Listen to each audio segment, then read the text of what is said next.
Tapi yang lari itu semua mengatakan bahwa air laut naik.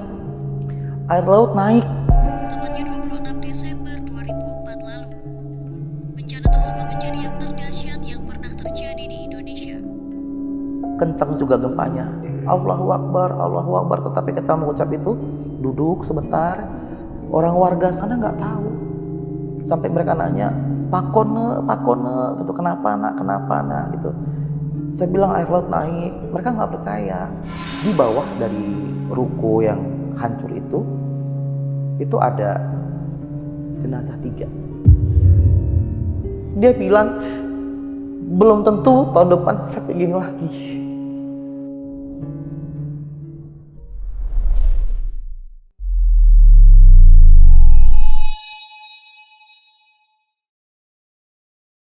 Halo pasukan Lentera Malam, balik lagi bareng gue Adit dan masih di Lentera Malam di Saksi Misteri. Sebelum masuk ke cerita malam ini, gue pengen tahu dulu nih pasukan Lentera Malam lagi pada ngapain nih? Mungkin lagi pacaran atau mungkin lagi makan? Kalian makan apa? Atau mungkin ada juga yang lagi jomblo nih? Boleh komen di kolom komentar kondisi kalian saat ini gimana? Dan sambil kalian komen, langsung aja kita masuk ke Saksi Misteri.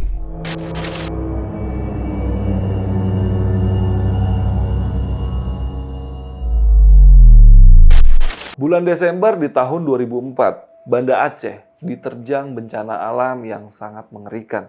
Di mana saat itu Banda Aceh mengalami tragedi tsunami yang dipicu oleh gempa yang memiliki kekuatan sekitar 9 skala Richter. Dan tsunami tersebut menelan hingga ratusan ribu korban jiwa. Dan salah satu korban yang mengalami tragedi tersebut sudah hadir di studio Lentera Malam malam ini. Dan beliau akan menceritakan segalanya yang terjadi ketika tragedi tsunami tersebut itu terjadi. Nah, Mas Rudi, apa sih yang ngebikin tragedi tsunami ini membekas di elu sampai detik ini? Ini adalah pengalaman hidup yang bisa kita katakan sangat luar biasa, sangat menyedihkan, di mana saya mengalami langsung digulung ombak, menyelamatkan diri, luka-luka sekujur tubuh, ya, sampai saya diselamatkan juga dengan warga. Itu yang saya alami, sangat luar biasa, mengerikan sekali waktu itu. Dan pedihnya lagi, saya nggak tahu sampai saat ini keluarga, bapak, ibu, kakak 2, adik 2, saya nggak tahu sampai sekarang mereka itu di mana. Berarti di keluarga Mas Rudi cuma Mas Rudi yang selamat? Ya, cuman saya yang selamat, yang lain sampai sekarang nggak ketemu di mana jenazahnya. Bahkan berarti kuburannya pun nggak tahu Mas Rudi di mana? Kuburannya nggak tahu di mana. Yang dikatakan sama sepupu saya, kakak nomor 2 sama adik, tapi tidak terlihat dengan mata saya. Berarti saudara sempat nemuin mereka? Sempat menemukan mereka. Kondisi dalam bentuk jenazah? Jenazah. Tapi Mas Rudi sendiri nggak? Saya nggak ngelihat mereka. Yang saya melihat adalah jenazah yang lain yang tidak saya kenali, gitu. Tapi kalau untuk keluarga saya sendiri sampai saat ini tidak melihat sama sekali. 26 Desember hari terakhir saya ketemu dengan mereka. Oke, ini ceritanya bakal epic banget. Tadi gue sempat ngobrol juga sama Mas Rudi tentang pengalaman ini karena ini poin menariknya dan poin paling harunya adalah itu semua anggota keluarga kandung dari Mas Rudi ini benar-benar sampai detik ini nggak pernah tahu ada di mana dan kuburannya pun nggak tahu Mas Rudi ada di mana. Jadi buat kalian yang penasaran sama cerita lengkap dari podcast malam ini, simak terus podcast ini sampai habis. Tapi sebelum itu, gue mau info dulu nih buat pasukan Lentera Malam yang pengen jadi narasumber seperti Mas Rudi yang ada sebelah gue, yang ingin menceritakan pengalaman-pengalamannya bisa langsung aja DM ke Instagram Lentera Malam. Dan Mas Rudi, udah siap nih malam ini untuk cerita pengalamannya di Aceh tahun 2004? Sangat siap, Mas. Yaudah, langsung aja kita mulai ceritanya malam ini.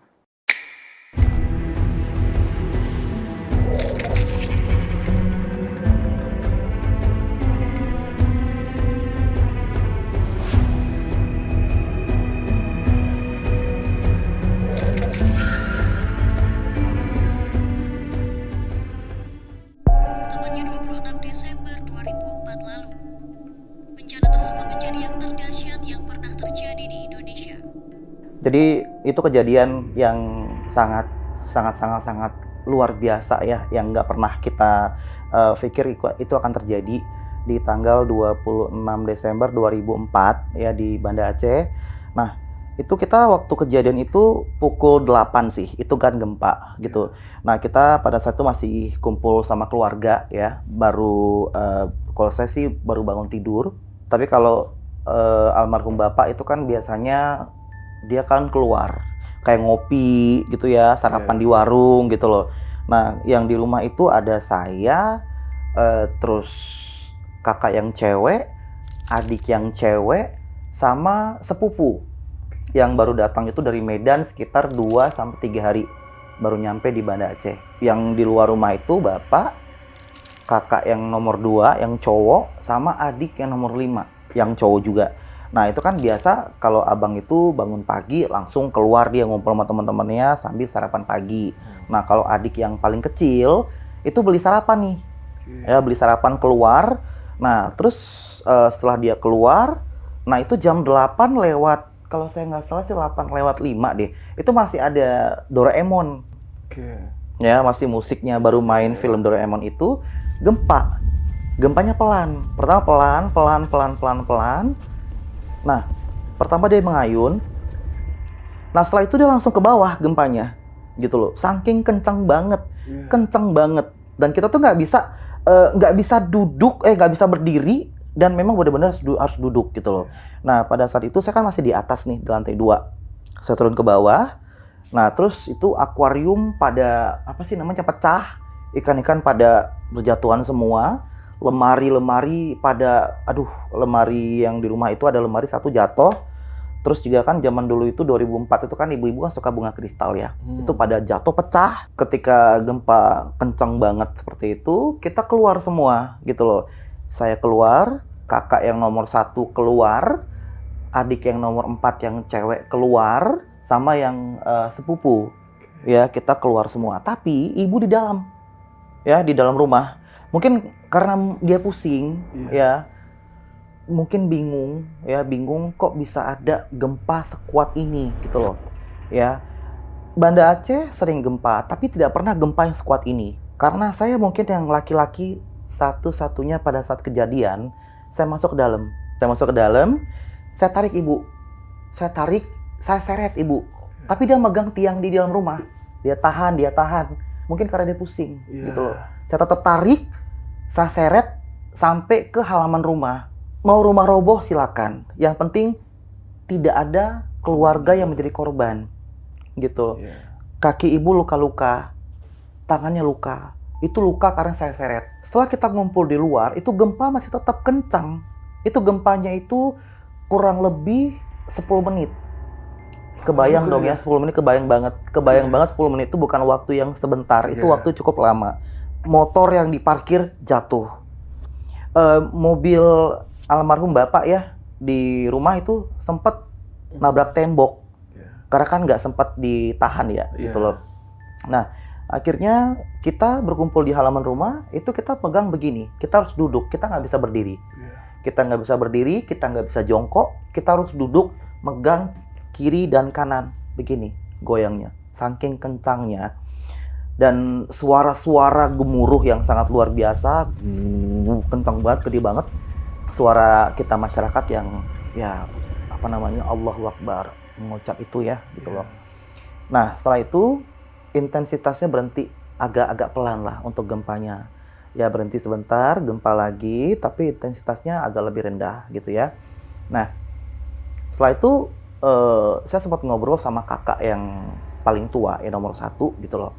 Dia mau ke dalam, ya mungkin dia pengen, mohon maaf, buang air ya, saking paniknya gitu loh. Terus saya bilang, kakak jangan ke dalam, karena kalau ke dalam nanti takutnya gempa lagi, takut rubuh gitu loh, gempa susulan gitu loh. Karena saya ngomong ke dia seperti itu, dia takut, dia nggak jadi masuk ke dalam. Tetap kita ngumpul di luar. Nah, setelah kita ngumpul semua, saya ngerasa mungkin karena saya laki-laki satu-satunya yang ada di rumah saat kejadian. Pulang bapak ke rumah. Pulang adik yang paling kecil, yang nomor 5, yang paling bungsu ya. pulang kakak yang nomor 2 yang cowok ke rumah. Kita ngumpul sama-sama. Nah, ketika kita sudah mengumpul, gempa lagi. Kencang juga gempanya. Allahu Akbar, Allahu Akbar. Tetapi kita mengucap itu. Nah, setelah itu, adik yang paling kecil, dia keluar. Gitu loh, dia keluar. Dia sempat bilang, Henry mau ngelihat ada yang rubuh katanya. Dia bawa nasi bungkus itu yang sarapan pagi. Dia letakin sarapan paginya, dia pergi keluar. Dan saya sama abang yang nomor 2 itu ribut. Ributnya itu dia melihat ibu luka kakinya dengan tangannya. Kenapa ibu? Kenapa ma katanya? Ditarik Rudi, diseret Rudi kata gitu. Akhirnya dia marah. Kita sempat ribut. Setelah ribut dia langsung pergi. Ya mungkin yang namanya dia nggak bisa tahan emosi. Dan daripada terjadi hal-hal yang nggak diinginkan, dia pergi gitu loh. Nah setelah dia pergi, yang ada di situ saya, ibu, bapak, kakak yang pertama, adik yang keempat, sama sepupu. Ya. Nah setelah kita lagi di rumah berkumpul semua, ibu juga sempat bilang kalau ada apa-apa jangan kemana-mana, kita sama-sama aja di sini. Kita sama-sama aja lah walaupun kejadian seburuk apapun. Nah selang dari 10 menit, kita mendengar suara yang benar-benar suara yang gemuruh lebih parah daripada gemuruh gempa tadi. Iya. Yang awalnya kita semua ngumpul di depan bersama dengan tetangga-tetangga sebelah semuanya, tidak ada yang berlarian, hanya semua duduk terdiam dengan mengucapkan lafaz Allah ya.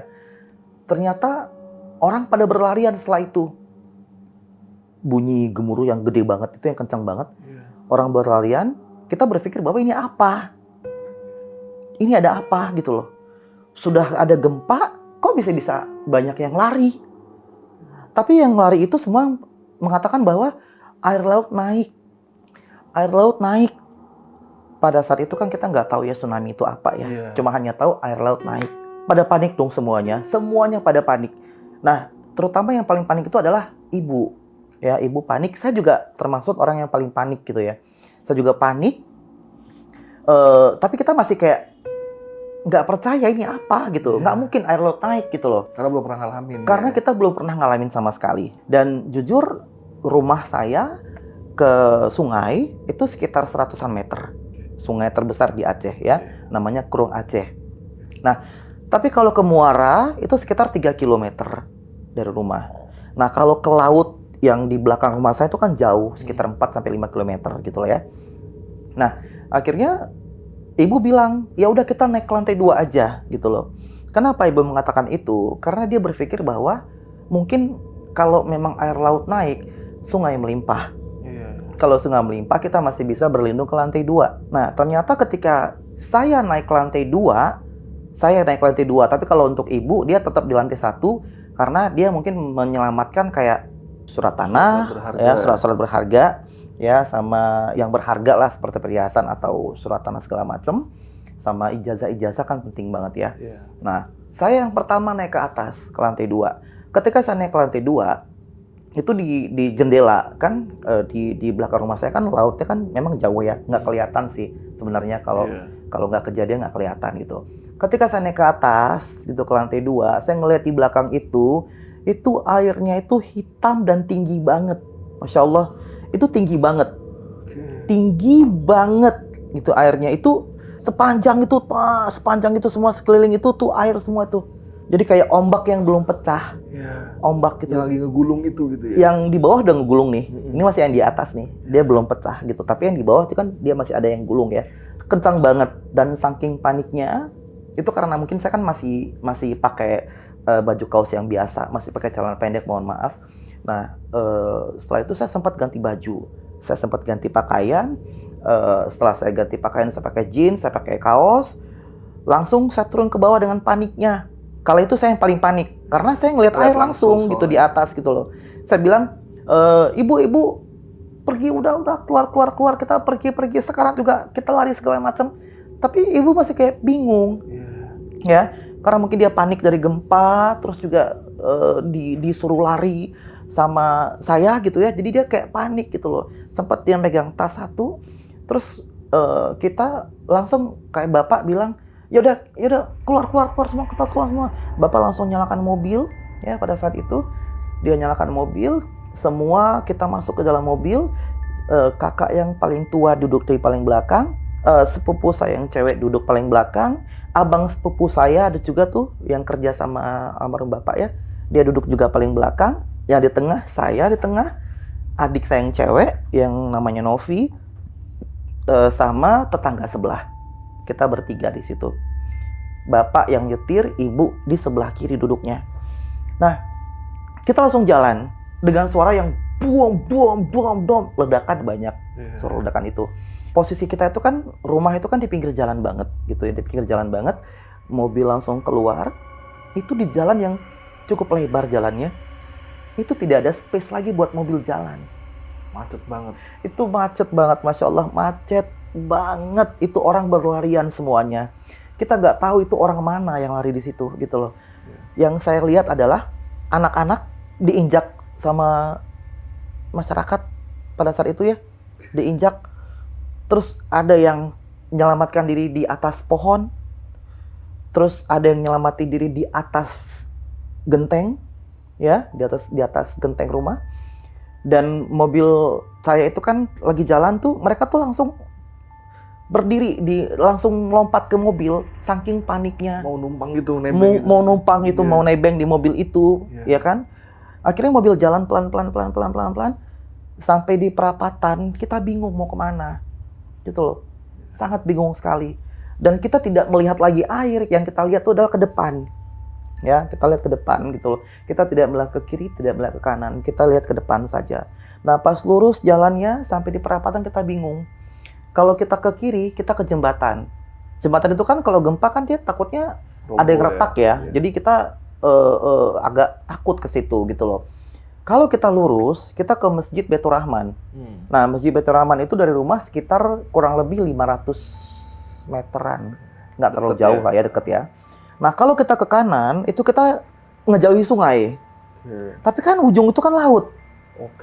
Cuma kita kan nggak tahu. Warga-warga kan nggak tahu. Yang kita tahu kalau air laut naik, pasti sungai melimpah gitu loh. Ya. Nah, jadi yang saya lihat waktu itu sempat ada, saya kenal dengan almarhum ya itu namanya Pak, kalau nggak salah Pak Yunus ya waktu itu ya. Dia sempat yang bawa, ya kita ke sini ke kanan semuanya ngejauhin sungai. Pada berlarian ke kanan. Kalau saya tetap di mobil. Kenapa? Karena almarhum ibu sempat bilang, Rudi cari Henry. Cari Henry, karena kan adik saya yang paling kecil itu tidak di mobil. Iya, tadi pergi dia. Karena dia pergi, gitu loh, dia pergi. Dan abang saya yang nomor 2, dia juga pergi. Ketika kita ribut, dia pergi. Tapi yang namanya orang tua, ya mungkin karena anaknya sudah dewasa, mungkin dia lebih khawatir ke yang kecil, gitu ya. Nah, cari Henry sambil menangis gitu loh, sambil menangis, dan wajah mereka tuh sudah wajah-wajah yang pasrah. Ketika saya turun dari mobil, saya ngeliat orang lari, balik lagi larinya. Arah. Langsung lawan arah lagi mereka, larinya ke arah masjid, gitu yang lurus itu ya. Nah, ketika saya turun dari mobil, adik saya yang cewek juga sama saya turun berdua, kita pegangan tangan. Itu adik saya yang paling saya sayangin, ya namanya Novi. Tuh, kita berdua pegangan tangan, air sungai melimpah. Itu depan mata saya, air sungai melimpah. Di depan mata saya air sungai melimpah tuh kayak ombak yang sudah pecah, gitu. Ya, ombak yang pecah gitu. Dihajar air, itu air masih sekaki, masih kecil, tapi saya diseret langsung jatuh. Saya pegangan sama adik saya, lepas, adik saya nggak tahu kemana, dan langsung air langsung beradu air dari sungai melimpah, dari muara sampai ke jalan itu. Yang dari laut itu kan jauh ya, ada mungkin sekitar 4 sampai 5 km. Itu ngelewatin beberapa kelurahan, beberapa kecamatan. Itu kan pasti banyak banget yang dia bawa material-material kayak kayu, pohon-pohon yang gede-gede banget itu langsung gitu.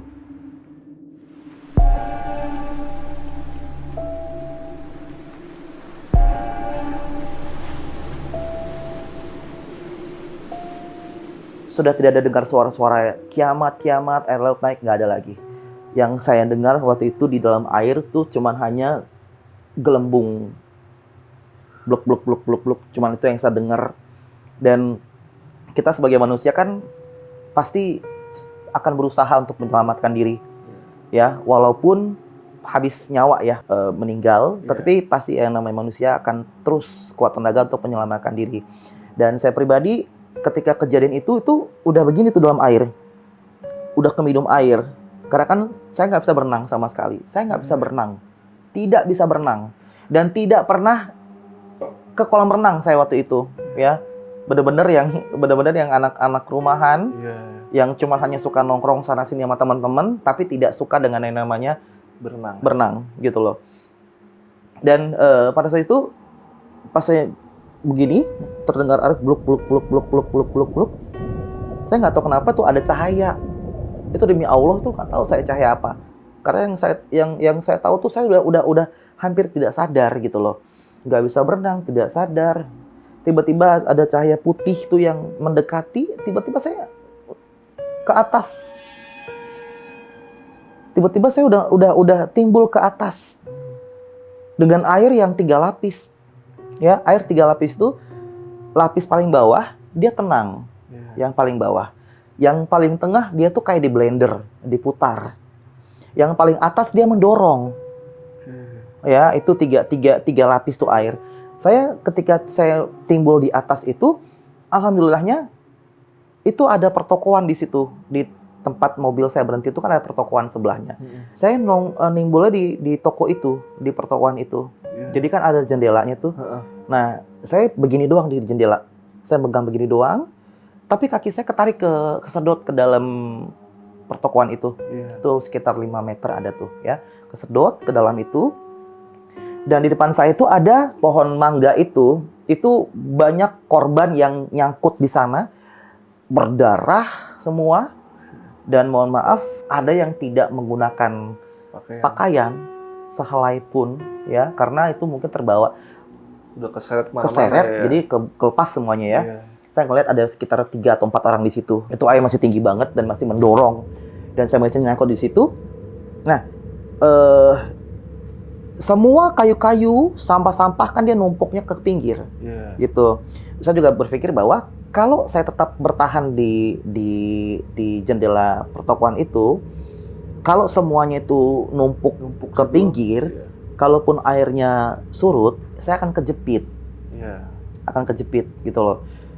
Dan bagaimana saya bisa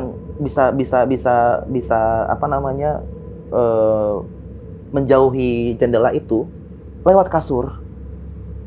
Itu demi Allah lewat kasur. Ada kasur lewat? Ada kasur. Itu kasur yang masih bersegel, masih yang dibungkus plastik tebal gitu ya. Dia ngapungnya sekitar 2 meter dari saya.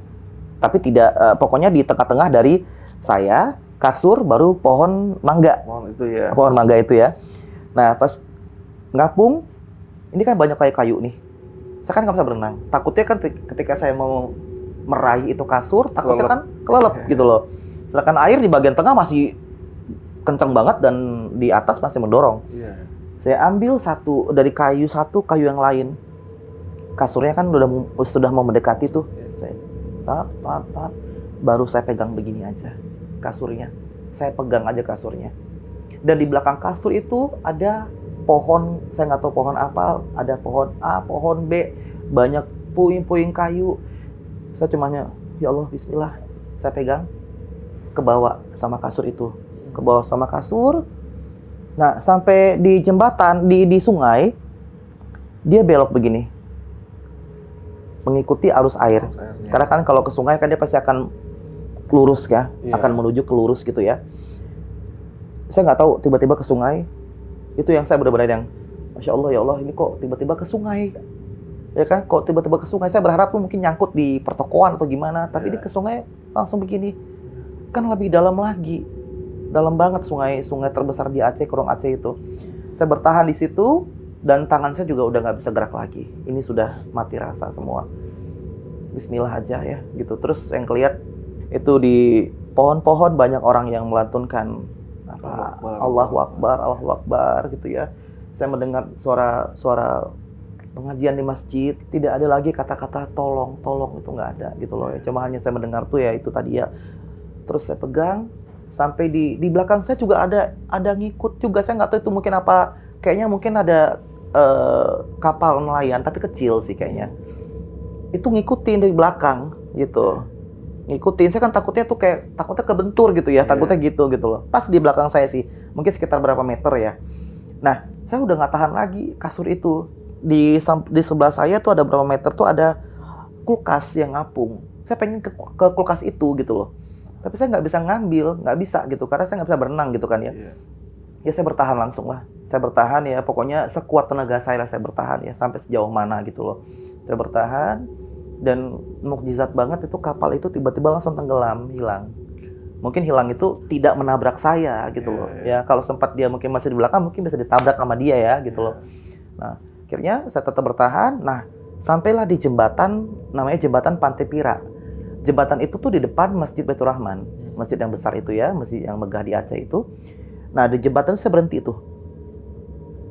Tapi yang saya lihat di jembatan itu adalah ada bercak darah di tembok jembatan itu. Nah, Mas bisa bayangin itu dari air ke tembok itu kan bisa sekitar 20 meter ya, malah 30 meter ya. Itu udah nggak ada space lagi, udah ketutup sama air semua, penuh banget gitu loh. Dan saya ngelihat itu ada percikan darah itu mungkin ada korban juga yang belum sempat dia menyelam kebentur sama tembok, karena sangat kencang itu air gitu loh. Yang ketika saya di situ itu di jembatan itu sudah banyak tumpukan kayu, berhenti kasurnya di situ. Tapi kan kaki saya tetap kesedot ke bawah, disedot sama air di bawah jembatan itu ya. Nah, ada satu warga di atas tumpukan kayu itu di atas, dia turun ke bawah karena melihat saya di situ, minta tolong gitu. Tapi saya nggak bisa naik. Kalau saya naik kan otomatis kasurnya kan saya tekan begini, tenggelam kebalik kasur takutnya. Saya kelelep, kesedot ke bawah. Nah, akhirnya caranya itu adalah saya tetap bertahan di situ sampai tunggu kayu-kayu belakang ngimpit badan. Makanya kan kayu belakang ngimpit badan, baru ada keseimbangan. Nah, baru saya bisa langsung naik kaki ke atas kayu, baru saya selamat di situ. Langsung ditolong sama warga, naikin ke atas jembatan. Di situ saya selamatnya, gitu. Dan saya nggak tahu sama sekali apa yang terjadi di tubuh ya. Ternyata belakang saya nih tuh banyak goresan waktu itu ya. Mungkin karena kejepit dengan kayu-kayu di belakang. Hidung saya sempat bengkak waktu itu. Paha saya robek segitiga ya, di sebelah kanan sobek. Tangan saya juga, ini tangan masih ada nih bekasnya di sini. Ini juga sama nih. Tapi nggak ngerasain sama sekali gitu loh waktu pas saya selamat di situ kejadian itu. Akhirnya ketika saya diletakin di situ, saya ngelihat apakah ini benar-benar kiamat atau tidak gitu loh ya. Ketika saya ngelihat matahari masih terang banget gitu loh. Saya ngelihat itu Mas ya, ngelihat ibu-ibu yang tidak menggunakan pakaian ya, sehelai pun di badan. Dan saya melihat dia itu seperti orang yang bingung, dia linglung. Karena mungkin dia berpikir bahwa ini apa gitu loh ya. Dan saya juga ngelihat lagi ada ibu-ibu juga yang masih menggunakan baju ya, tapi ini kupingnya tuh mungkin tersayat ya, tapi masih gantung begini.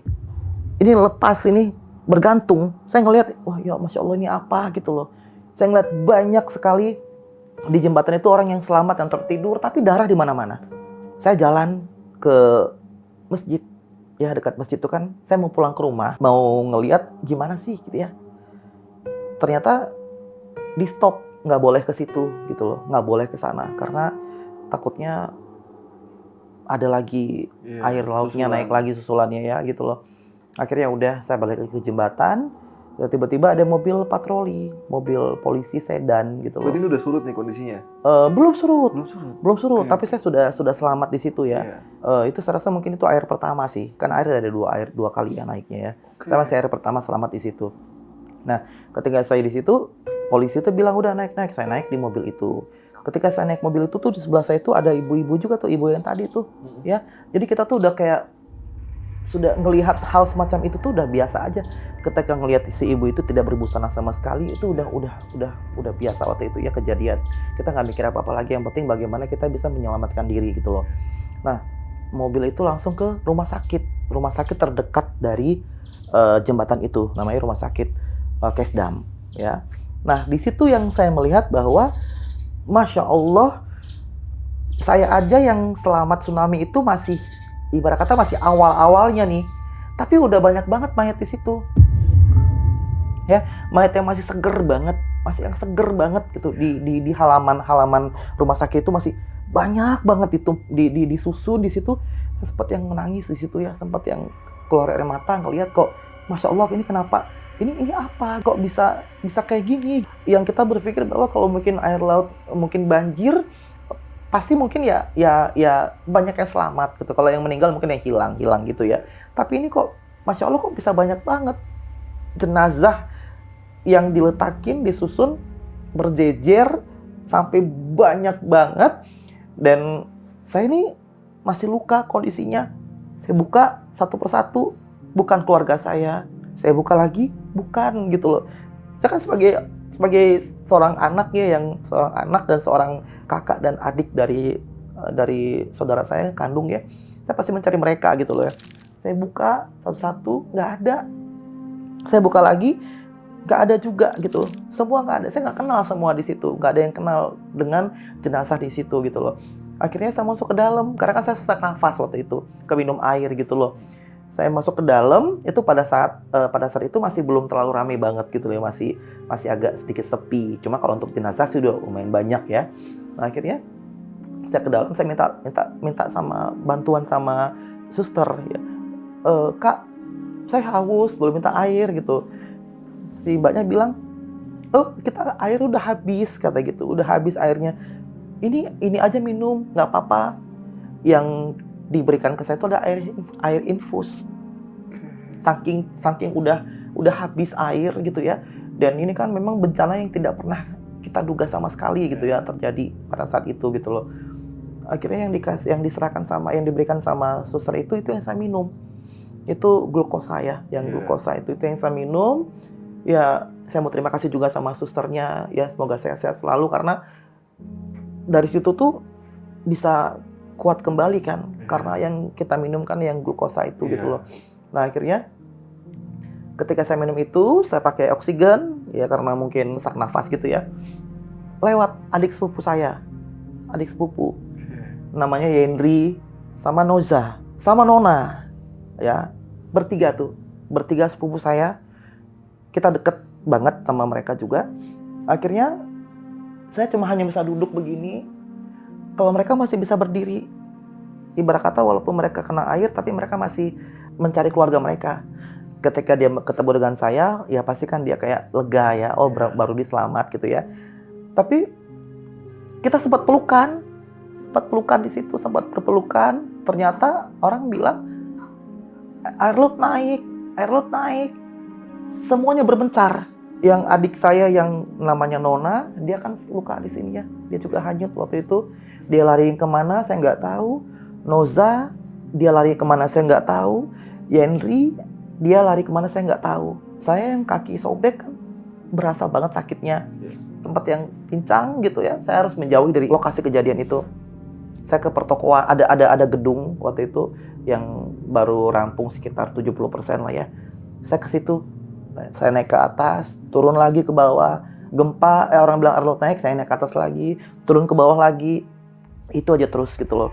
Nah, akhirnya ya udah, ketika udah agak sedikit aman, saya turun, ada mobil polisi, bus polisi itu naik, ayo naik. Saya langsung naik ke atas, langsung dibawa ke daerah penampungan sementara di dekat Bandara Belang Bintang. Saya nggak sampai ke Belang Bintangnya. Saya ikut dengan abang-abang di sebelah saya. Saya tanya, abang kemana gitu. Oh, saya pulang ke rumah keluarga saya. Terus saya bilang, saya ikut boleh bang gitu loh. Kamu rumah di mana? Rumah saya di Kedah. Saya bilang, keluarga gimana? Saya nggak tahu keluarga bang gitu. Ya udah, tempat saya aja. Saya pergi ke rumah abang ini gitu loh. Saya pergi ke rumah abang ini. Nah, di sana lah baru duduk sebentar.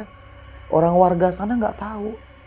Sampai mereka nanya, Pak Kone, gitu, kenapa nak, gitu. Saya bilang air laut naik, mereka nggak percaya. Han mungkin, ya, bahasa Indonesianya nggak mungkin nak. Air laut naik bu, sambil menangis mereka gitu loh. Mereka peluk saya, nah setelah itu barulah bersihin, saya mandi sebentar ya kan, saya mandi sebentar. Terus sorenya saya demam, langsung dibawa ke puskesmas. Nah ketika saya dibawa ke puskesmas, saya disuntik antibiotik, saya juga sempat muntah-muntah juga. Yang saya muntah itu adalah, yang keluar tuh banyak ada pasir sama ranting-ranting pohon yang kecil-kecil itu, banyak keluar itu ya. Keluar sama ada sedikit darah keluar waktu itu gitu ya. Ya tapi mungkin itu pembersihan kali ya, karena mungkin setelah suntik antibiotik itu ya, alhamdulillahnya itu. Nah, yang menjadi pertanyaan buat saya itu adalah, Allah itu sangat luar biasa ya, gitu. Saya coba bertanya, kok bisa terjadi bencana kayak gini, dan saya bisa selamat, itu jadi satu hal yang sangat luar biasa, mukjizat. Ketika saya kena tsunami itu, saya ikut sama abang-abang di sebelah itu, tidak pernah sama sekali saya tahu siapa dia. Ketika saya berobat ke puskesmas itu, lewat teman dia yang lewat. Kamu kenapa? Saya bilang, saya kena air laut naik, saya bilang gitu. Terus dia bilang, kamu tinggal dengan bapak itu? Iya, saya bilang. Oh itu paman saya, katanya. Ya udah kamu tinggal sama saya aja, kata gitu. Dia tuh alhamdulillah banget gitu loh. Di saat banyak korban itu yang tinggalnya itu di pengungsian, makannya makan ya, mohon maaf ya, dari bantuan-bantuan, mie instan segala macem. Tapi saya alhamdulillah masih bisa tidur nyenyak, masih bisa tidur enak, masih bisa ibarat kata masih bisa menikmati makanan yang layak. Walaupun saya nggak bisa makan, Mas. Tubuh saya nggak bisa menampung karena ketika saya makan sesuatu pasti muntah lagi. Gitu ya, karena kan masih hari pertama ya, masih benar-benar yang masih rusak ya, mungkin ya masih minum air itu gitu loh. Nah akhirnya di situ saya sempat berpikir lagi, Allah sangat luar biasa sekali Mas ya. Saya masih diberikan kesehatan, saya masih diberikan tempat yang sangat layak pada saat itu gitu loh. Ketemu dengan teman saya itu yang tidak sama sekali, tidak kepikiran sama sekali bisa ketemu dia di situ ya gitu loh. Disitulah saya selama beberapa hari memulihkan tenaga ya, menyembuhkan diri di situ dengan bantuan-bantuan dari keluarga angkat saya di sana gitu ya, dengan teman saya itu di sana. Alhamdulillah ya, walaupun mungkin hari pertama, hari kedua, hari ketiga saya sempat yang kayak terganggu mental karena ketika tengah malam saya keluar, saya pengen pulang ke rumah gitu loh. Itu nggak tahu kenapa tiba-tiba seperti itu gitu loh ya. Ibu angkat bilang jangan di sini aja, jangan keluar dulu. Ya udah dikunci rumahnya supaya saya nggak keluar gitu loh. Itu ada mungkin hari pertama, kedua, ketiga, hari keempat, kelima saya udah kayak udah kayak kuat lah ya gitu loh.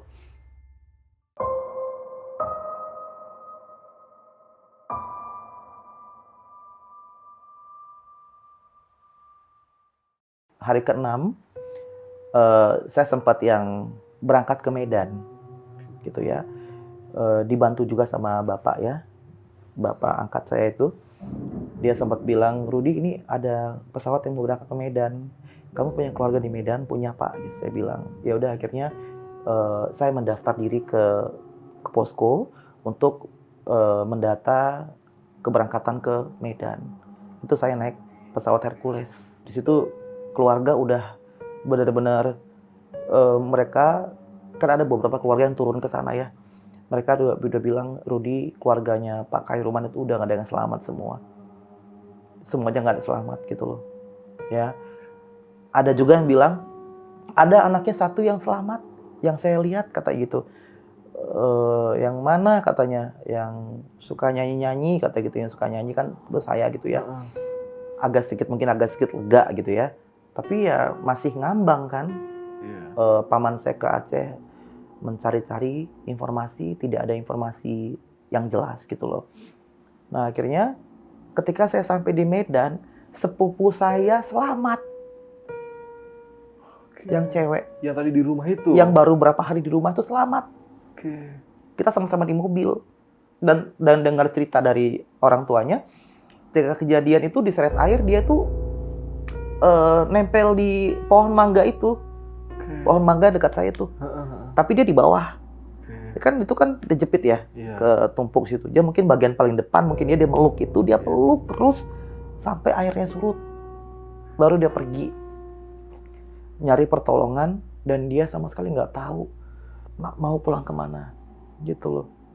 Ya, yang saya tahu ketemu dia di Medan, dia selamat. Saya bahagia ketika ngelihat wah adik sepupu saya selamat. Tapi saya sedih juga kenapa cuma hanya satu yang ketemu dengan saya. Kenapa nggak yang lain? Mungkin adik saya, atau mungkin kakak saya, atau mungkin bapak, atau mungkin ibu gitu loh. Ya, itu yang saya tidak tahu sama sekali gitu loh. Nah, akhirnya udah setelah kejadian itu kita semua ya biasa mendoa segala macam. Berapa harinya saya pulang ke Aceh. Ya, saya balik ke Aceh, itu benar-benar kita nggak bisa ngelewatin situ, apapun nggak bisa. Itu masih banyak tumpukan-tumpukan sampah, ya, puing-puing bangunan segala macam, yang saya pikir bahwa saya pasti masih punya rumah di sana. Ternyata yang saya lihat adalah tanah banyak yang kosong dan laut yang depan mata saya kelihatan.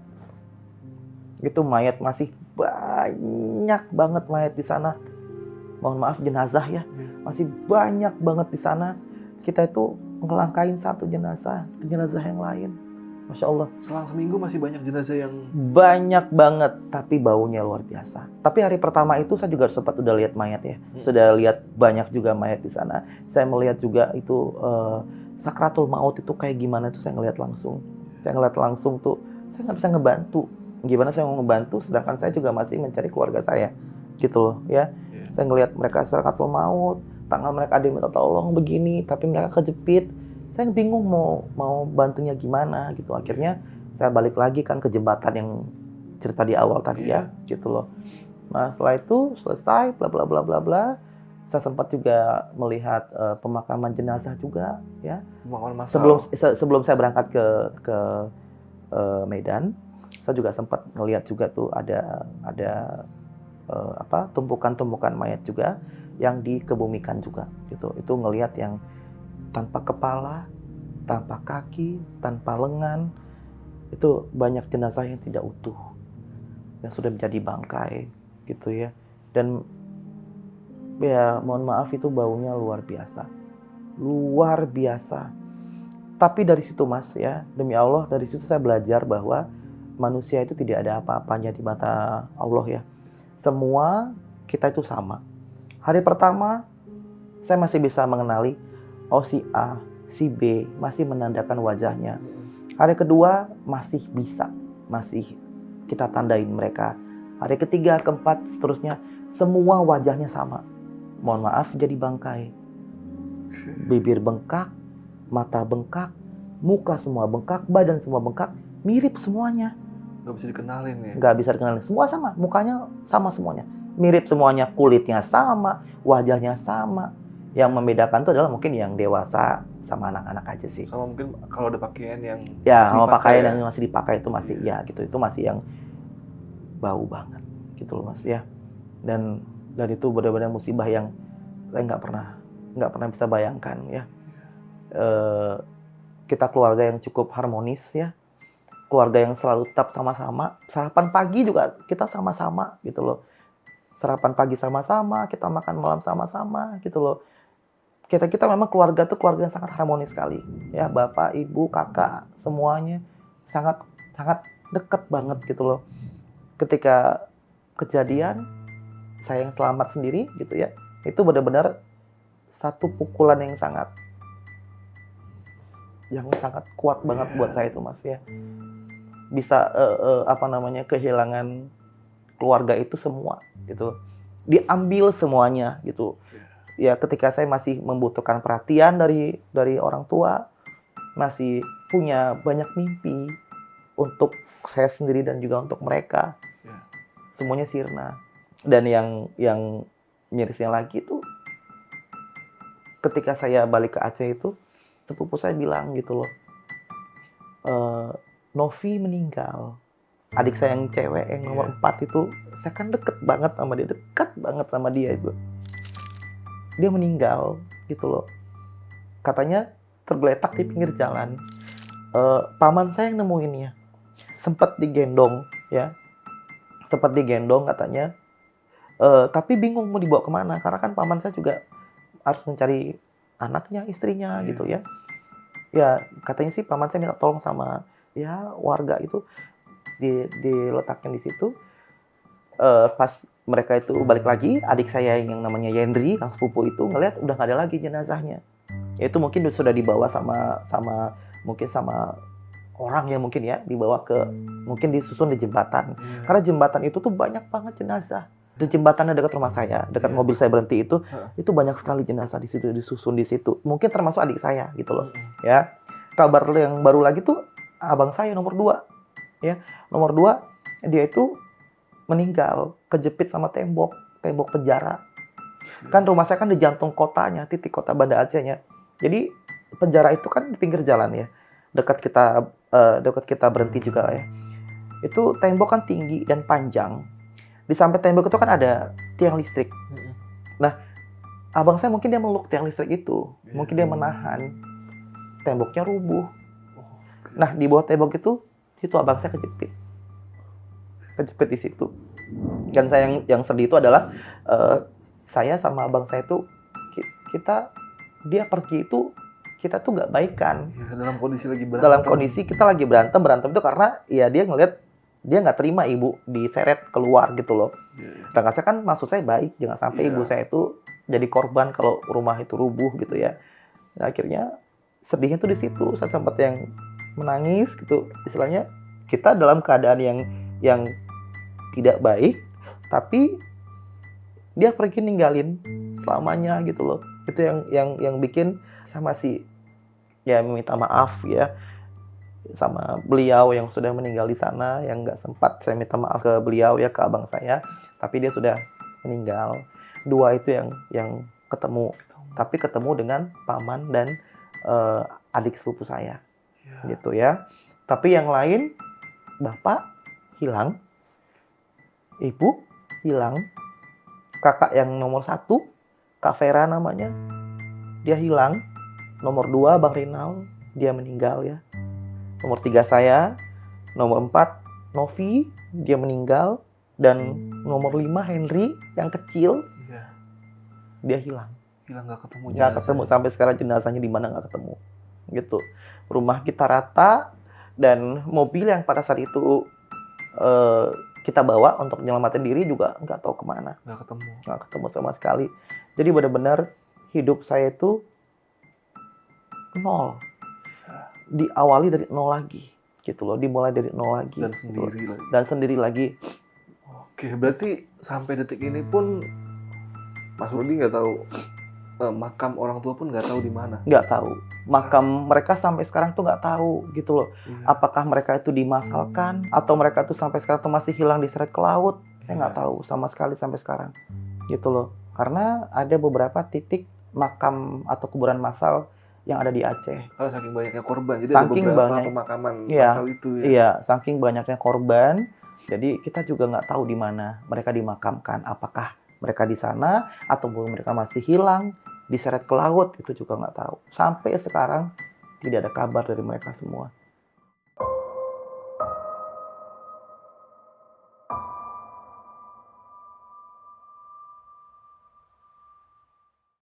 Mas Rudi ini kan bisa dibilang berarti keluarga benar-benar udah nggak ada semua ya? Betul. Dan setelah kejadian itu, Mas Rudi gimana menjalani hidup berikutnya seperti apa? Setelah kejadian itu kan kejadian yang benar-benar sangat memilukan ya. Hilang keluarga semua.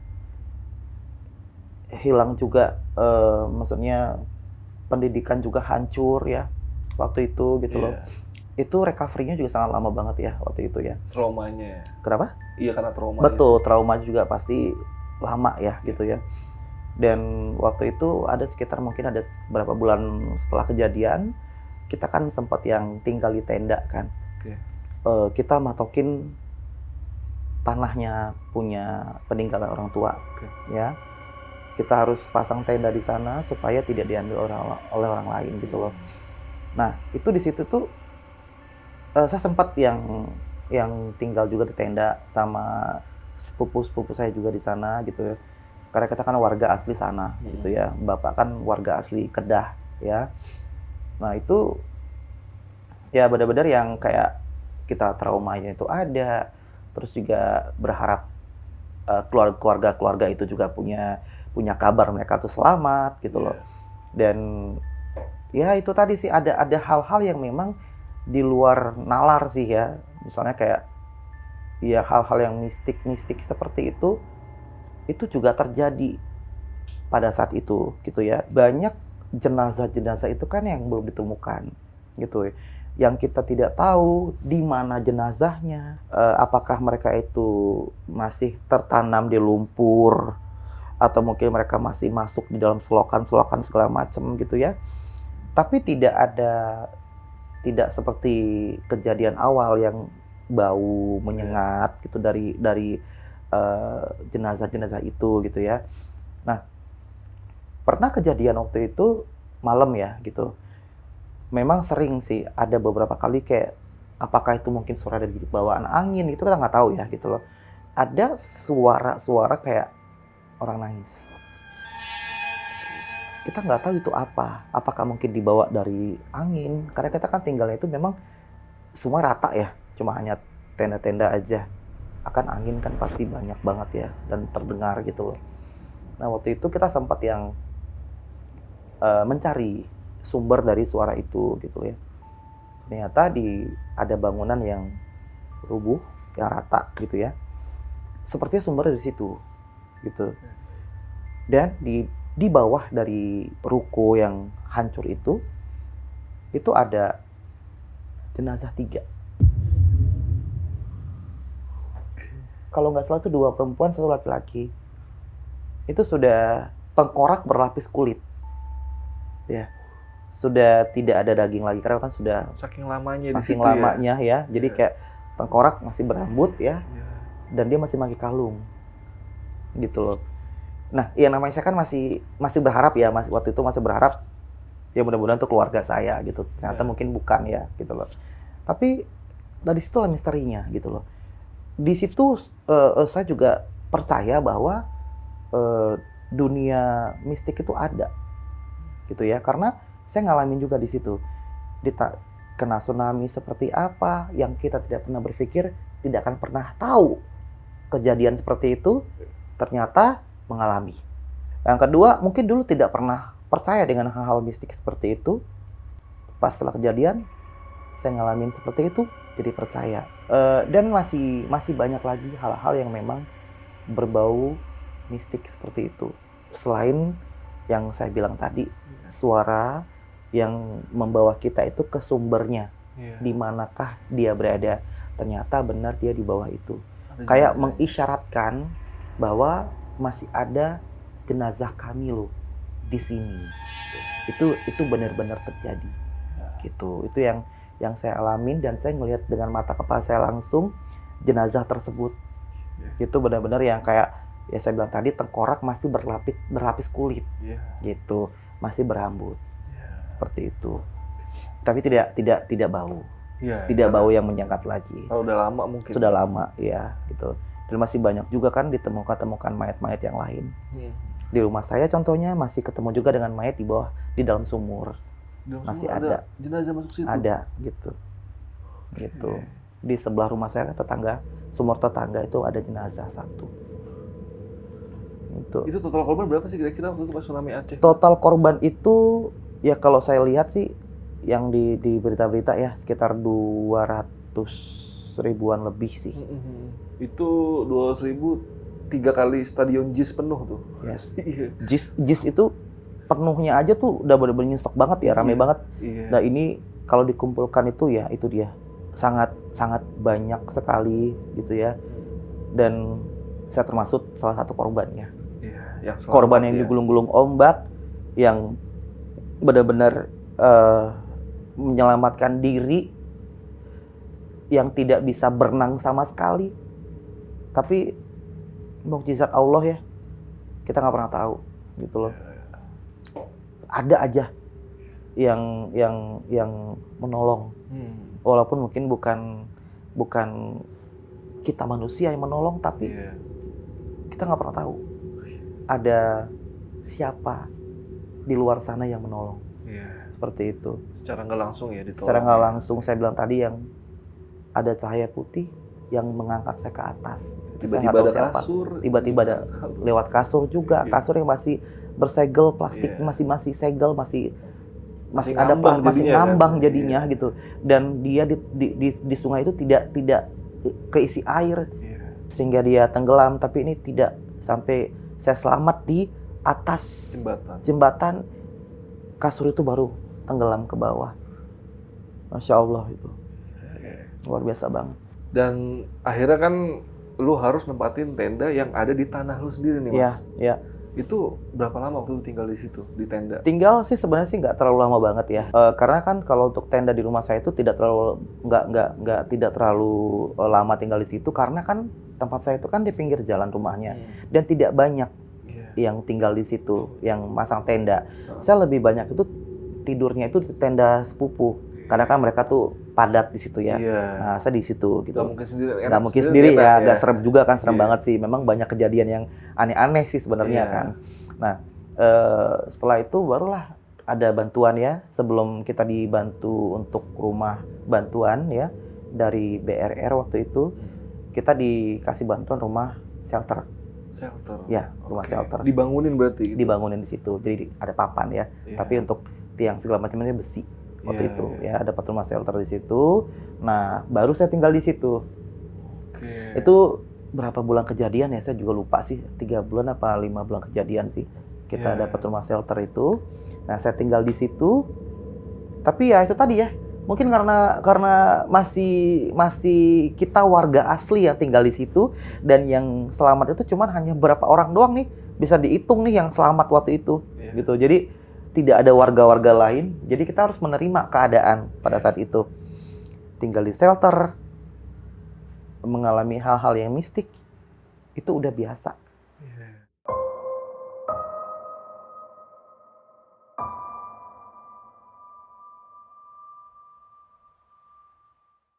Dan saya juga merasa gini, Om Rudi, kan kejadian itu kok cukup bikin terpukul banget lah, karena Mas Rudi kan sampai benar-benar sendirian gitu. Iya, sendirian. Sampai Mas Rudi itu benar-benar bisa menjalani hidup lagi dengan normal itu butuh berapa tahun sampai akhirnya bisa memulai hidup baru lagi dengan normal gitu? Ya, kalau untuk itu hari ke-6 itu saya sudah sehat ya. Hari ke-6 kejadian sebelum saya berangkat ke Medan pakai Hercules itu ya, dapat bantuan itu saya udah ikhlas sih. Sudah mulai ikhlas di situ karena saya ngalamin langsung. Saya melihat langsung airnya seperti apa. Saya bersama dengan keluarga saya menyelamatkan diri. Saya bersama dengan keluarga saya merasakan gempa yang sangat dahsyat banget. Di situ tuh saya merasakan bahwa saya itu ikhlas. Karena saya mengalami.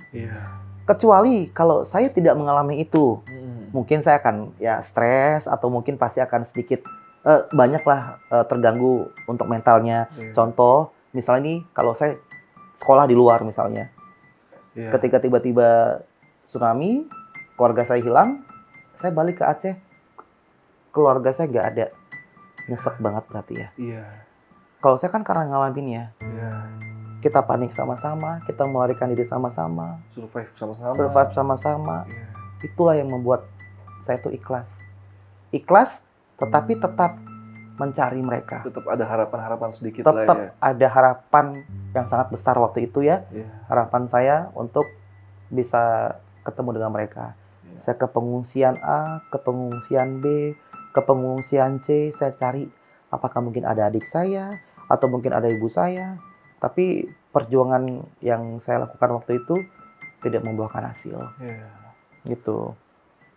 Malah sampai sekarang ya mistik-mistik itu masih tetap kayak suka hadir gitu loh. Ya agak lebih peka dengan masalah itu gitu. Sampai tinggal di Jakarta pun seperti begitu ya, sensitif ya. Iya, agak sensitif. Tapi tidak yang, maksudnya yang bukan yang benar-benar kayak bisa lah langsung gimana-gimana. Sampai sekarang juga di rumah juga sering Sering ngalamin. Memang sih dia tidak menunjukkan wajahnya Iya. ya. Mungkin kalau menunjukkan wajahnya agak gimana ya. Iya. Di dapur lagi malam. Kalau sendiri nggak bisa sebenarnya. Kalau sendiri pasti ada aja sih. Iya, Gitu ya. Kayak yang apa namanya jatuh piring ya. Ada aja. Iya. Tapi saya udah biasa gitu. Udah jangan ganggu, udah gitu. Sama sih berani gitu. Makanya kan ketika kalau sendiri tuh saya nyalakan TV, saya nyalakan lampu gitu. Karena semenjak dari itu sih kayaknya sih. Dimanapun ke Bali pun juga saya seperti itu. Paling gue mau bahas sedikit tentang ini nih, Mas Rudi. Rumah ya. Ya. Ini kan berarti rata-rata rumah yang tinggal di sana kan pada rata semua gitu. Betul. Nah itu gimana tuh caranya ngebalikin lagi lu punya hak milik atas tanah itu, padahal kan mungkin surat-surat juga udah nggak tahu kemana kan waktu itu kan. Itu gimana waktu itu? Ya itu saya kan sempat bolak-balik ya. Banda Aceh, Medan lagi. Sering bolak-balik. Jadi untuk ngurusin itu aja. Ahli waris. Bisa diurus tuh berarti Bisa di sana. diurus. Karena kan tanah saya kan juga gampang ya. Karena kan rumah di pinggir jalan. Iya. Di pinggir jalan banget. Jadi terlihat banget itu apa namanya tanah Ada orang tua. bekas bangunan Ada yang bekasnya. ya, iya. Di rumah itu yang sisa itu bak mandi. Bak mandi yang sisa sama bak mandi sama dapur sedikit. Oke. Gitu temboknya itu. Ya, itu yang menandakan bahwa oh itu tanah saya. Iya, Gitu. Itu yang sisanya. Yang lainnya rata semua. semuanya gitu loh. Barang lu nggak ada sama sekali yang kesisa. Nggak ada sama sekali sisa. Itu. Yang saya lihat waktu saya terjun ke Aceh itu cuma hanya ada tas adik saya yang cewek. Itu.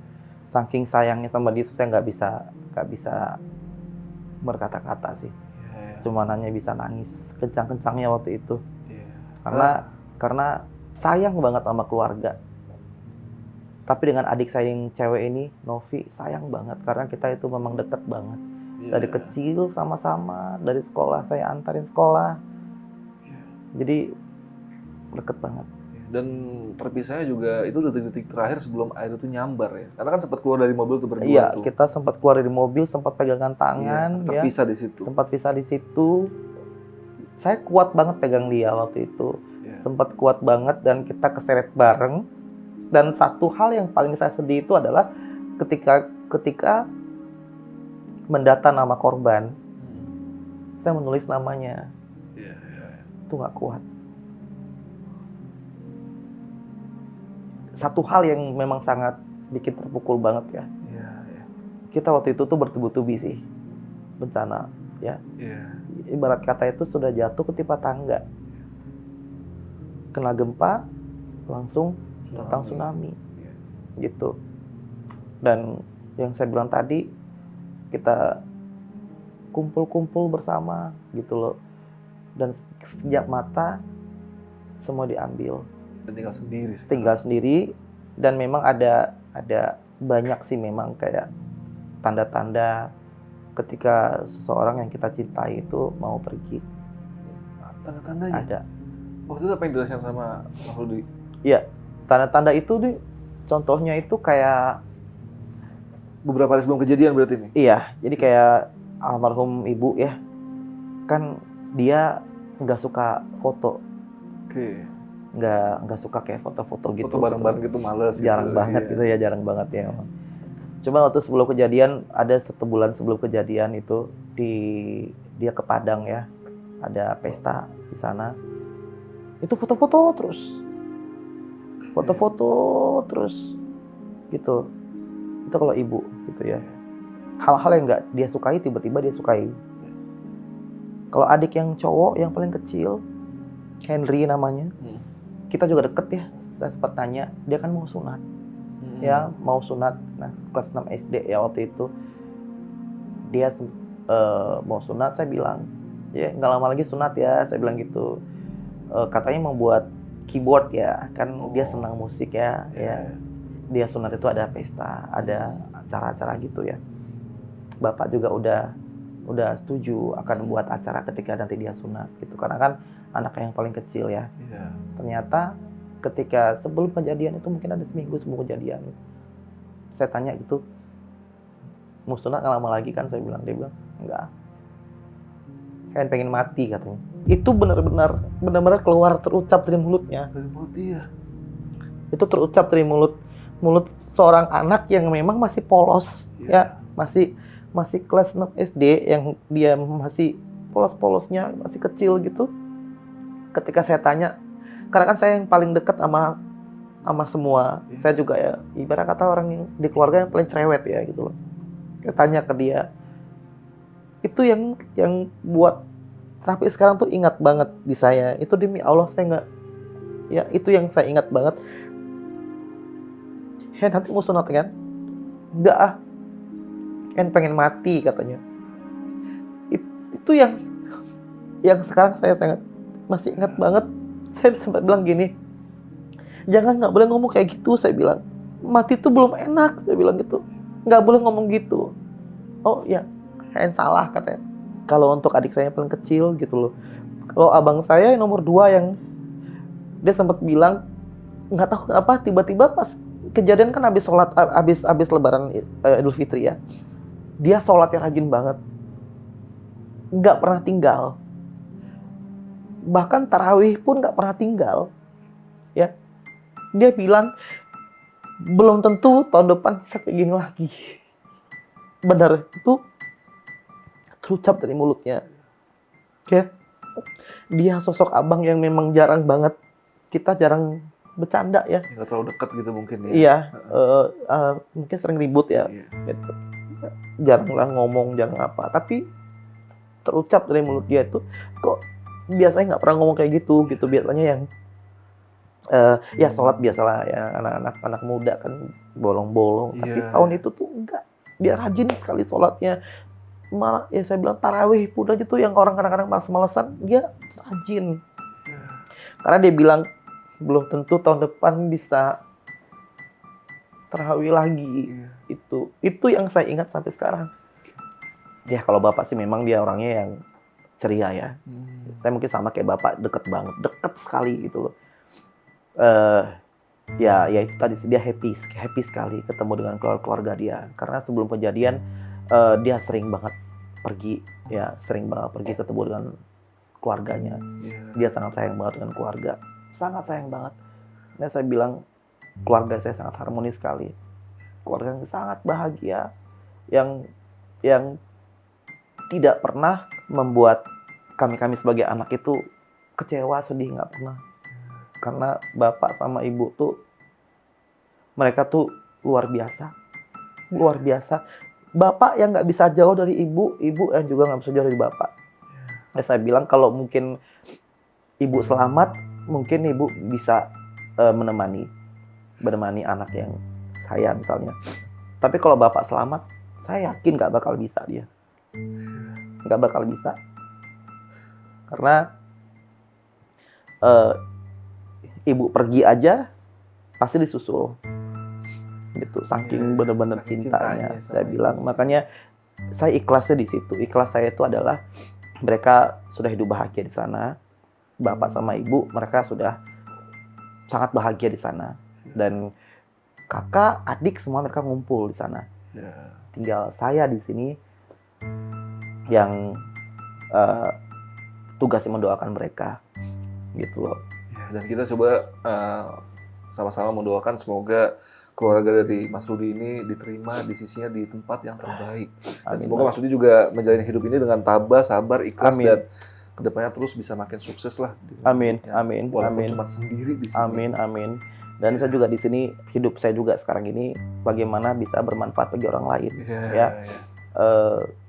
Membantu banyak orang-orang yang membutuhkan ya, dengan jasa yang saya miliki gitu ya. Dan juga pesan saya juga nih, kalau teman-teman semua juga punya keluarga ya, tolong cintai, tolong disayangi, karena kesempatan yang indah itu belum tentu bisa didapatin sampai kapanpun gitu. Karena kita tahu kalau besok bisa kita nggak pernah tahu, sedetik pun ke depannya kita nggak pernah tahu kayak gimana gitu. Makanya ketika kita masih punya keluarga, sayangi, cintai, karena yang kita punya itu adalah mereka. Ketika seperti saya bingung nih mau kemana nih, kok ada apa-apa segala macam, ya pasti dengan keluarga ya, paling mungkin keluarga sepupu atau gimana. Tapi kan yang kalau kita punya masih ada yang kandung kan masih lebih Lebih enak lah lebih dekat banget gitu loh. Dekat ya. Iya Betul gitu. banget. Makanya sekarang juga saya hidup juga sering ke rumah keluarga, sering ngumpul. Karena waktu saya sekarang juga lebih sering ngumpul ke keluarga lah gitu. Dan gue nih salut banget sama Mas Rudi karena bisa jalanin hidupnya sampai detik ini dengan baik ya. Amin. Dan bahkan sekarang Alhamdulillah. profesinya itu benar-benar bisa ngehidupin lu, bahkan bisa bantu orang juga ya. Alhamdulillah. Karena Mas Rudi ini sekarang udah hidup dengan baik, menjadi seorang, bisa kita bilang MC ya. Iya. Ini job lu dari tahun berapa nih? Lu sampai akhirnya lu bisa jadi MC, mulai itu dari kapan? Iya, kalau untuk MC sih ya, kalau untuk karir ya sebenarnya dari tahun udah lama sih ya. Sebelum tsunami juga udah siaran Udah senang radio. begitu-gitu. Iya, maka saya bilang tadi saya di keluarga kan yang paling cerewet gitu lah, yang suka keluar gitu ya, Ya, suka nyanyi-nyanyi nongkrong, katanya ya tadi. suka nyanyi, suka nongkrong sana sini gitu loh. Tapi saya kan tipe orang yang semua saya coba gitu ya, semua saya coba. Jadi dari dulu tuh yang kayak nyanyi saya coba gitu ya, ikut-ikut lomba festival di Aceh waktu itu. Terus saya masuk lagi di dunia modeling dulu di majalah Aneka Yes dulu ya, di Jakarta dulu. Saya sempat ke Jakarta juga waktu itu. Terus saya juga ikut lagi choir di Istana Negara waktu itu di Jakarta, Istana Negara. Choir tuh apa? Choir paduan suara. Oke. Jadi paduan suara nasional. Iya. Itu kan audisi per kota waktu itu. Nah, saya kan keterima lolos di mewakili Aceh waktu itu ya. Nah, di Jakarta kita 1 bulan karantina. Puncaknya itu kita nyanyi di Istana Merdeka 2004 waktu itu ya. Nah, terus akhirnya saya merambah lagi tuh ke radio lagi ya. After tsunami saya di radio lagi, bahkan saya tinggal di radio juga waktu itu pernah. Tinggal di radio gitu. Saking mungkin saya nggak punya apa-apa waktu itu di radio Aceh. Saking saya nggak punya apa-apa nih waktu itu gitu. Karena saya tuh pengennya dari dulu saya tidak pernah mau menyusahkan siapapun ya. Saya berusaha sendiri. Orang nggak pernah tahu saya punya atau tidak. Yang mereka tahu saya tuh happy aja. Karena kan saya tidak mau berbagi kesedihan sama yang lain waktu itu ya. Gitu. Terus saya merambah lagi, alhamdulillah waktu itu ke presenter TVRI Aceh. Ya waktu itu sempat TVRI Banda Aceh bawain beberapa acara di sana gitu loh. Main film juga pernah waktu itu di Aceh. Main film di Aceh juga pernah waktu itu, ada 2 judul main di Aceh waktu itu ya. Sebelum saya hijrah ke Jakarta. Akhirnya saya hijrah ke sini, selesai kuliah segala macam, saya hijrah ke sini. Saya tekuni dunia pekerjaan seperti di bank pernah, di retail jewelry pernah gitu loh. Tetapi ya seperti saya bilang tadi, saya kan hidup sekarang tuh nggak pengen pengen itu bagaimana bisa membahagiakan orang lain ya, dan membahagiakan diri saya sendiri. Saya terjun ke MC dan sekarang ini kerjaan saya juga full di MC aja. Di MC aja. Dan mungkin gitu. nanti kalian bisa mampir ke sosial medianya Mas Rudi aja mendingan ya, biar lihat untuk portofolionya, siapa tahu pengen butuh jasa MC. Boleh. Itu di mana sosial medianya? Sosial media saya di Instagram ada. Instagram. Namanya apa Instagramnya? Namanya Rudi Tanjung 88. Nanti linknya bakal di deskripsi. Bener. Rudi TikTok pakai mungkin? Y ya. Rudi Tanjung 88. Kalau TikTok itu sama sih.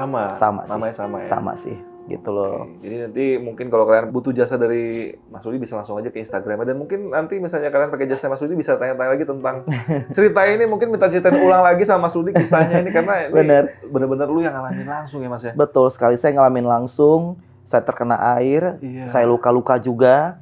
Terima kasih banyak ya buat Lentera Malam ya, sama-sama. Sudah ngasih kesempatan buat saya di sini. Karena sejujurnya saya pengen banget cerita saya ini diangkat ya, di podcast ya, dan ya mungkin Allah ngasih kesempatan saya hari ini di Lentera Malam untuk menceritakan kisah-kisah saya di tsunami 19 tahun silam, yang banyak sekali hal-hal yang tidak pernah saya alamin, dari bencana tsunami, air bah datang, terus juga masalah mistik juga yang saya juga nggak pernah tahu, tiba-tiba kok bisa sampai saat ini juga masih ada hal-hal yang dialamin seperti itu gitu loh.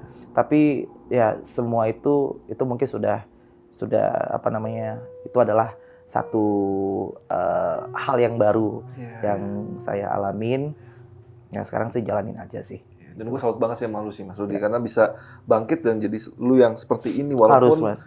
karena menurut gue ketika ada bencana dan lu sendiri yang selamat itu Ya. lebih pedih dibanding ibaratnya lu kehilangan satu orang atau mungkin lebih baik kayaknya kita nggak ada juga deh. Betul. Daripada lu hidup sendiri tapi keluarga lu semuanya nggak ada. Pasti, Mas. Karena Dan lu banyak nggak tahu jenazahnya di mana. betul, Mas. Karena yang sangat terpukul itu ketika mau bulan puasa ya, bulan Iya, Ramadan ya. Itu yang biasanya tuh Benar. ibu masak rendang ya, Iya, banyak iya. masak itu. Tapi untuk sekarang itu saya yang masak sendiri gitu Iya, loh iya.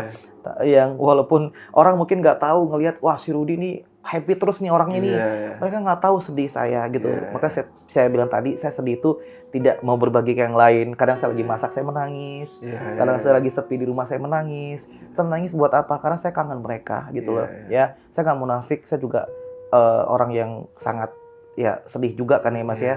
Gampang sekali Terharu lah ya. terharu Iya. gitu. Jadi ketika mengingat pasti saya nangis. Iya. Saya nangis ya sendiri, saya sembunyi di kamar mungkin ya. Itu yang saya alamin sekarang gitu loh. Karena emang momen-momen Lebaran itu momen-momen yang paling diingat kalau kita sama keluarga Betul, ya. betul, Mat. Momen yang sangat kita ingat banget ketika kita Ramadan, Iya. Lebaran, itu yang kita ingat banget. Iya. Bahkan sebulan puasa juga biasa kita punya habit baru tuh dalam bulan puasa. Biasanya kita maghrib nggak pernah makan bareng di rumah, Iya, tiba-tiba mama masak ya kan, Iya, kita iya. buka puasa bareng. Iya, benar. Itu sudah bareng dilupain. Betul, betul. Dan lu waktu itu mungkin lu sendirian dan mungkin lu Iya. ikut sama saudara-saudara jadinya gitu atau gimana waktu itu pas Iya, iya. Kalau baru-baru setelah itu gitu. saya jujur semua sendiri Sendiri semua. Gila. Gitu. Jadi saya tipe orang yang tidak mau menyusahkan Iya, siapapun gitu ya.